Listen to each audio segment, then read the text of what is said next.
2023 saw a lot of boots, especially leather ones. However, I feel that this is going to be one of the last years that we're really going to see leather boots be mainstream. It seems like all the big brands are phasing out their leather boots and replacing it with either synthetic or fake leather, or they're just getting rid of these leather silos altogether. So I thought it would be cool to go through and pick my favorite leather boots of this year. I'm Charles from Halt's Boots, and this is the best leather cleats from 2023. Now, I do want to preface before this video starts, I'm only going over the leather boots that I wore so far this year, and if there's a pair that's your favorite, a classic, a high quality, anything like that I didn't cover, that's most likely why. It's just I don't have the time to wear everything, and I don't like to give an opinion unless I've really worn the boot. And real quick, we're gonna roll through all the honorable mentions that didn't make the list.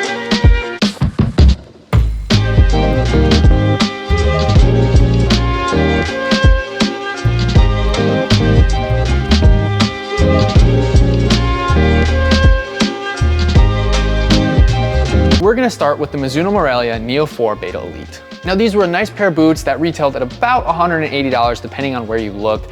And it was my first real experience of Mizuno and a really good kind of bridge to cross over to finally introduce myself personally to the brand. And although it's not like the more expensive version of the made in Japan Mizunos, I still really felt that it was a high quality. It still had the K leather. Maybe it wasn't handmade, but it was still very soft, very plush, and the touch was great in them. I also felt like this more neutral style sole plate really did well on turf and grass, and it's a boot that you can buy.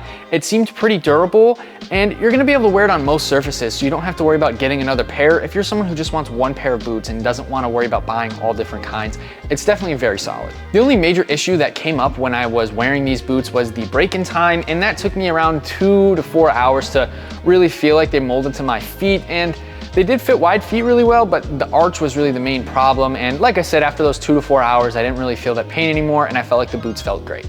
Up next is the New Balance 442 V2 Pro. Now, I may have a recency bias, but I really did feel that the 442 was one of the most comfortable and best performing boots that I've worn in a while. They retail at $130, and I feel like you're getting more than what you pay for just in terms of the comfortability, the fit, the durability, the performance, everything like that. This may be the best kind of bargain boot, and I just mean more like you get more than what you pay for, and you're gonna have these boots a very long time.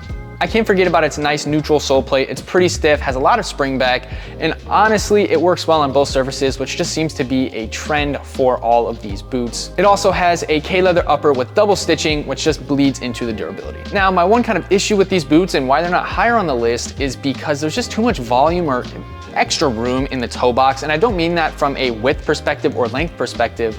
It just feels like there's just a little bit of extra room and it doesn't hug your foot, which makes you feel like you don't have as much lockdown, which the lockdown isn't insane on these, but I'm testing if going down half the size works better. So normally I wear 9. If I go an 8.5 in the 442, will it feel like a more complete boot, and will it stretch to the needs of going half a size down and all that stuff? But other than that, it's a good boot. If it had less volume and hugged the foot a little bit more, it might have been much higher on the list.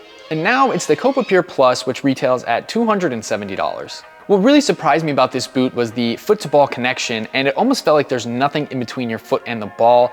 And I really don't like using the word responsive much, but it just felt super soft, and anytime I connected with the ball, it really went exactly where I wanted it to go, and I really had a great experience with these boots. Not only that, but Adidas threw on the old Nemesis 17.1 torsion frame sole plate, and I really didn't mind that at all. I feel like the torsion frame sole plate never had any issues, but they just like to continue to update things, so not much there. Did okay on turf, did well on grass, no issues with the sole plate. For a calfskin upper, it was really soft and almost felt like K-leather, and although it didn't have laces, lockdown didn't really seem like an issue to me either. I never felt that my foot slipped, moved around, and heel slippage coming out of the boot, anything like that.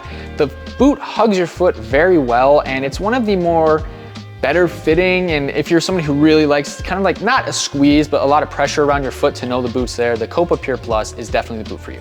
However, one of the only major downsides was the durability. I wore these boots maybe 5 times like I usually do for most reviews, and the toe already had a lot of separation. So paying $270 for a pair of boots that are just gonna separate on you, you know, isn't the greatest. Next up is the Tiempo Legend 9 Elite. Coming in at $230, these may have been the last leather boots we ever see from Nike. For me, this is one of those boots that just felt like it fit my feet perfectly.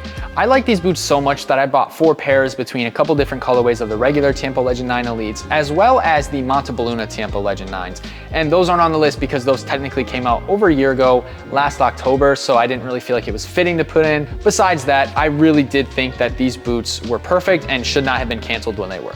They had that nice K-leather upper that was soft. They didn't really feel heavy for a Tiempo, and I honestly liked the Tiempo 9 sole plate more than the Tiempo 8. It felt like a complete step up, so almost every aspect of this boot on the outside was honestly great. They did really well on grass, they did okay on turf, and the break-in time on them was very minimal.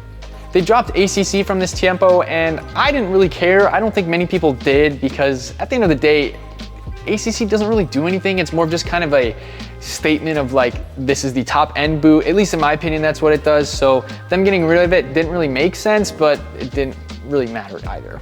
Also, the Tiempo 9 had some of the coolest colorways I've ever seen, and the guava pear, which I'll show you now, was definitely my favorite color of all the Tiempo 9s. Honestly, I didn't really agree with Nike killing the leather Tiempo and bringing on the new synthetic Tiempo.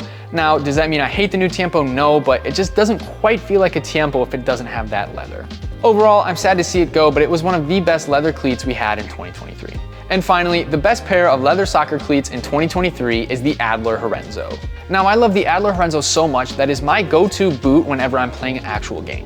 And honestly, these cleats are just perfect. I really think they fit my feet well. They have a very nice, soft K-leather upper. They're made in Japan.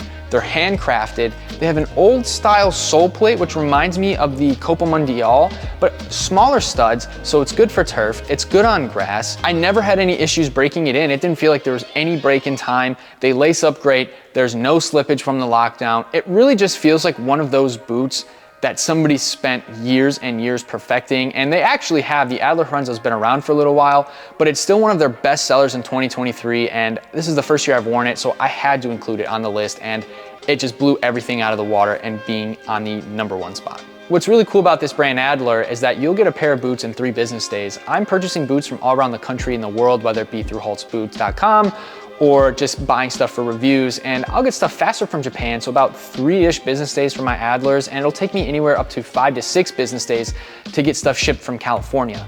So it's really nice that you just get your pairs right away. You can slip them on, the break-in time is minimal like I said, and you'll be ready to go within a few days, and honestly, it's just that experience from Adler alone is also super cool. So let me know how I did. Did you like the pairs I put up? Did I leave a pair out? What is your top 5 leather boots of 2023 or just in general? Drop it in the comments. I'll make sure to respond. And with that, I will see you guys in the next video.